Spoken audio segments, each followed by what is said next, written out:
കാലത്തിൻ്റെ പടി കയറുമ്പോഴും ജീവിതം ലക്ഷ്യത്തിലേക്ക് അടുക്കുമ്പോഴും മറക്കാതിരിക്കുക. മഹാകവി പാക്കരനും ഇത് തന്നെ പലപ്പോഴും പറയുന്നത് ഞാൻ കേട്ടിട്ടുണ്ട്. മറവി ജീവിതത്തിൻ്റെ ഭാഗമാണ്. ബോധപൂർവം പല കാര്യങ്ങളും നാം മറക്കാറുണ്ട്.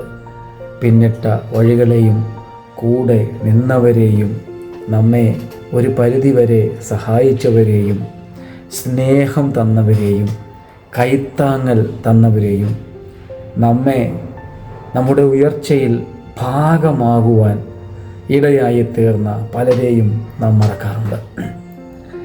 ജീവിതം ഒരു കരയ്ക്കെത്തിക്കുവാൻ, അക്കരയ്ക്കെത്തിക്കുവാൻ നമ്മെ സഹായിച്ചവരെ ഒരിക്കലും മറക്കരുത്. അതുമാത്രമല്ല, ഇത്രത്തോളം നമ്മോടൊപ്പമുണ്ടായിരുന്ന, സഖിയായി കൂടെ ഉണ്ടായിരുന്ന ദൈവത്തെ മറക്കാതിരുന്നാൽ ജീവിതം സന്തോഷപൂർണ്ണമായി മാറും. ഹൃദയപൂർവ്വം